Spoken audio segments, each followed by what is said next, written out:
Now, after voters approved recreational herb and home grows, the Ohio lawmakers tried to cut the plant count limits from 12 to 6, and rightfully home growers were pissed off. Now, fast forward a few months and they're still working on restrictions, but now they also want to double the amount of herb that you can buy legally per day.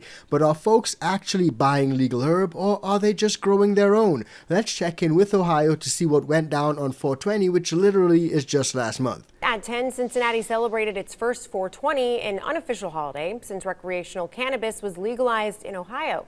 Our Alexis Martin spoke with the Ohio Cannabis Coalition about the economic impact cannabis has had in Ohio. Years ago, a lot of people wondered if we would have, a adult use market here in Ohio by 420. So it's a really exciting day for the whole industry. April 20th, known to many as 420, is an unofficial cannabis holiday. This is the first 420 that adults in Ohio can legally purchase recreational cannabis after it was legalized on November 7th, 2023. When you go into a dispensary, you know those products have been tested, they're well regulated, and you can have that confidence in your products. Adrian Robbins, the Deputy Executive Director for the Ohio Cannabis Coalition, says 139 dispensaries have opened in Ohio since August, when licensed sales started. That number is going to nearly double, possibly by the end of the year. We're expecting around 100 more to open up. Robbins says legal sales have brought in hundreds of millions of dollars in revenue in the past 8 months. Right now, there is debate at the State House on where exactly that money will go. But either way, we really are excited for that money and that tax revenue. Robbins says the legalization of recreational marijuana has been exciting for local communities who can capitalize on the new market. A lot of the businesses that have gone in were empty buildings before. They're also employing hundreds of people in these areas as well, so that all adds into it. So it's clear to see that the legalization of recreational herb has done a lot to stimulate the economy down in Ohio, and that's fantastic to see. A lot of people have new jobs, a lot of buildings that were once abandoned are now booming with business. It's just fantastic overall for everyone. And just to think, recreational sales only started about 6 months ago, and within that period, Ohioans have already spent $319 million on the good herb. Now at 5:45, more than $319 million. That's how much money Ohioans have spent after 6 months of recreational marijuana sales. And that number doesn't even include the billions of dollars made in medical sales. Well, Governor DeWine says he wants customers paying even more at checkouts. 10 TV's Brent Caswell brings us up to speed on cannabis in the capital. The cost of marijuana in Ohio is already pricey for consumers compared to some states like Michigan. And some dispensaries fear if the price continues to go up, the rec market here could collapse. At Amplified Dispensary off Hamilton Road, the vibes are high. For the past 6 months, customers have been legally rolling up, and Amplify has been rolling in the dough. So how would you describe business? I would say interesting. I would say steady. As of February 8th, medical and non-medical revenue has reached over $2.4 billion. But Governor DeWine wants more. In 2026, he's hoping to raise the marijuana tax from 10 to 20% to go towards jail improvements, law enforcement, and cannabis-related conviction expungements. This would make sure that we have a dedicated fund and that we're not taking this money out of the precious general fund.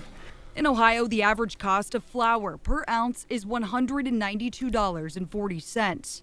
That's more than double the cost in Michigan, where the average is $71.80 per ounce. Operations Director Sage Graham at Amplify fears if prices keep going up, business will go down. It might steer people away because if they can't afford it, why would they want to try? So clearly on paper, the numbers look great. $319 million spent in the industry, but a lot of people have complaints when it comes to the prices of a lot of those products in the industry. A lot of people simply cannot afford it. So they go out of state, example to Michigan, as you guys just seen on that clip. It's half the price over in Michigan. Now it's clear that Ohio, by increasing their tax, is considering this to be a sort of sin tax. We've discussed that on the channel previously. And what they're doing is claiming that this tax on an item that they consider to be a sin will actually go to some really noble cause, for example, schools or roads. But in reality, what that increased tax is going to do is push a lot of people to the illicit market or just send them across state lines. And already, as it turns out over in Ohio, a lot of people on the med program are actually dropping off and they're losing a lot of revenue. The Division of Cannabis Control says medical participation is down from August.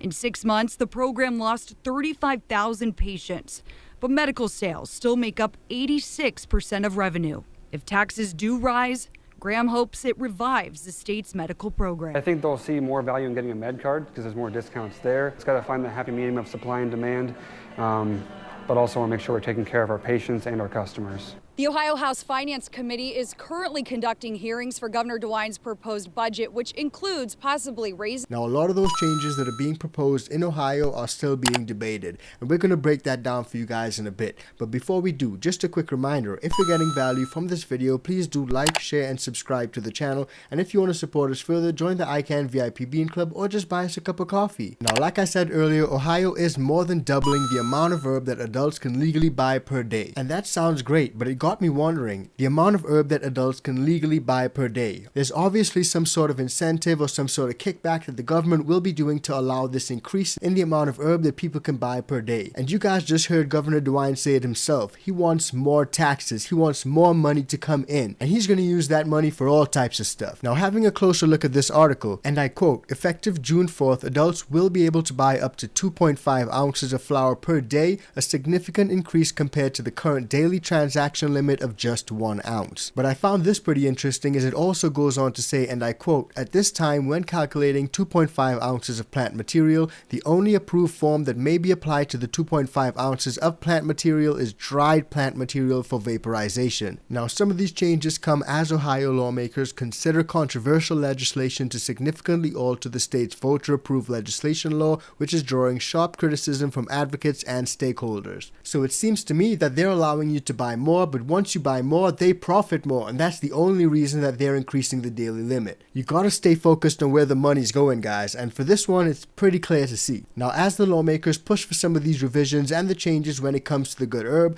let's see what voters actually think about all this. We just opened up last Thursday. Off Beachmont Avenue, a new marijuana dispensary has opened its doors. It's been about a week. What's business been like?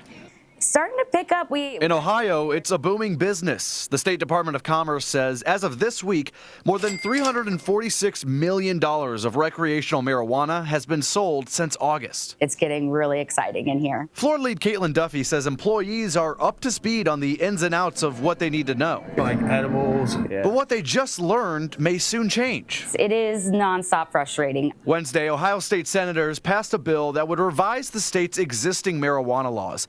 Among the proposed changes includes limiting the maximum levels of THC content in products sold and cutting in half the amount of marijuana plants you can grow at home. Duffy says changes to laws aren't new. They're constantly changing. But that doesn't mean they aren't frustrating. We also need to be up and current on laws because one person in here could do something incorrectly and it would cost everyone their job here, unfortunately. Lawmakers supporting the bill say the revisions would further protect children from exposure to the drug.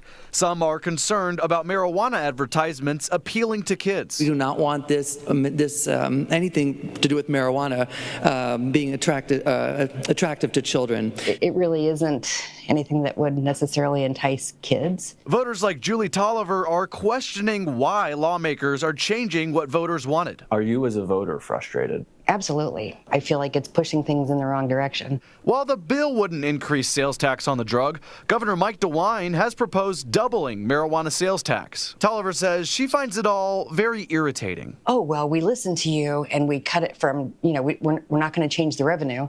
But on the flip side, yeah, they are going to change the revenue. The proposed changes will now be discussed by members of the Republican-dominated Ohio House. So there are a number of things to unpack here, guys, and as you guys may have heard in our previous episodes, a lot of these bills are currently being debated, and right now we actually have two bills, one that actually reduces the plant count limit, one that keeps it the same. And what the lawmakers are currently trying to do is to reconcile these two bills so they can come up with a bill that actually works. Now, what I find really crazy, guys, and I just cannot seem to wrap my head around, is the double standard, especially when it comes to intoxicants such as alcohol, which is definitely proven to cause death and a lot of serious illness. versus the good herb. And my point right here, guys, is specifically in relation to advertising, but also the protection of the kids that they so love to talk about. Because you see, they don't like anything to appeal to children, but also they want to keep the things out of the hands of children, which is absolutely fine. These products should not be in the hands of kids. But the double standard when it comes to alcohol and things that actually appeal to kids is absolutely crazy. Because lately I've been seeing so many ads pushed on streaming services as well as here on YouTube when it comes to alcohol that definitely will appeal to kids. I actually pulled it up. Check it out. The mission was simple. Find the fallen ranger and bring it home. From the makers of Juice Force and Fruit Force comes a brand new Voodoo Ranger with explosive tropical mango and pineapple flavors. New Tropic Force IPA. And this time it's more than just a force. It's family. Join the Force today. Voorah. So you guys seen that for yourselves. Tons of animation, tons of stuff that'll definitely appeal to kids, fruity names, all types of mango, banana, strawberry, all types of stuff when it comes to that IPA. But if you were to substitute the product, and I'm talking about that alcoholic beverage, for something that has THC in it, you will see no end of complaints from all types of people, which is absolutely mind-blowing to me. Again, the double standard. And personally, I think that that's something a lot of people can get behind, and that's why a lot of people actually spoke out for more than 3 hours against making any changes to the current laws in Ohio. Now have a look at this image. Lawmaker Jamie Callender holds up an intoxicating hemp product during the Ohio House Judiciary Committee on May 7th, 2025. Now again, I definitely think a lot of these things need to stay out of the hands of kids, but also a lot of the lawmakers need to stop the fear-mongering and reefer madness in this day and age. Now some of you guys may say, hey Matt, they're actually not going to reduce the plant count limits, they're actually not going to increase the taxes, and I understand a lot of these laws and the proposed changes can be really confusing, especially when you got two competing bills at the same time. So where are we exactly right now? What exactly is going to happen down in Ohio? And according to this CBS article, the Ohio GOP plans to pass the restrictions by the end of June. Both the House and the Senate are working together to create restrictions which have drawn a lot of criticism from supporters in the state. Now what the lawmakers are trying to do is combine the two bills, Senate Bill 56 and House Bill 160. Both of them make dozens of changes to access, but most notably, SB 56 limits the THC content, reduces the home grows to 6 plants, while HB 160 limits the THC but keeps the home grows the same. Could Ohio's recreational marijuana policy go up in smoke? Lawmakers in both the State House and the State Senate have proposals to change access to cannabis. The Senate is being more restrictive, while the House has more flexibility, but still limits the drug. And with these proposals come a lot of questions that you've been asking our Columbus Bureau reporter Morgan Trout. So she continues to follow through for you, taking your concerns to the experts. You have questions about marijuana policy. I have answers. First, let's break down the current law. If you're 21 years old, you can smoke, vape, and ingest marijuana, and you can grow up to 12 plants per household. But that may change soon. Amanda from Cleveland asked, what are the lawmakers trying to do? There are Senate Bill 56 and House Bill 160. Both make dozens of restrictions to cannabis access, but most notably, SB 56 limits THC content and reduces home growing to 6 plants. HB 160 also limits THC, but keeps home growing the same.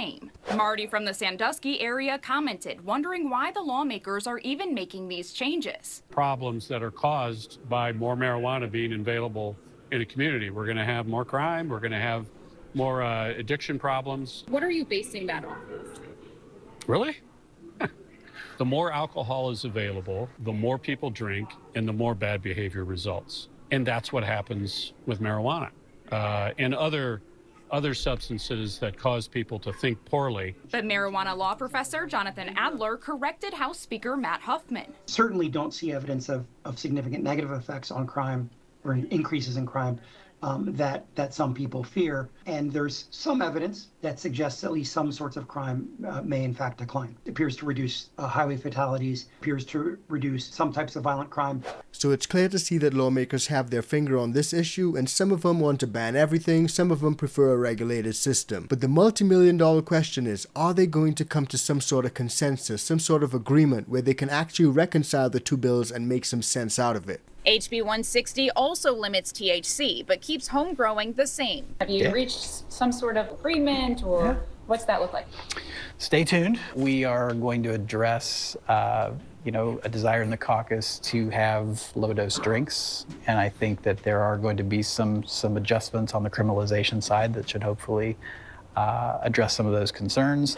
Now, a lot of these lawmakers say that the people voted, but they didn't know what they were voting on. They were actually confused when they approved recreational herb. John from Macedonia explains that he knows what he voted for and asks, why did you really change the law? It's obviously a complex issue growing out of the 23 initiative and with the growth of the THC hemp. Primary goal is regulating the sale of all these products, including getting them out of, the stores where they're accessible to minors. The Democrats and some Republicans disagree with House Speaker Matt Huffman, saying it's about control. We want to make sure that the will of voters is protected, and we want to make sure that the use of that revenue is upheld. So clearly there's a lot that goes into legalization even after the bills have passed and the laws have been signed into force. And this is an issue that we're going to keep tabs on and keep you guys updated with. So make sure that you guys are subscribed. Now, I don't know if you guys have seen this, but recently there was a case where a lady got 30 years for bong water because of a legal loophole. So if you haven't seen it, check that video out because it's coming up right now.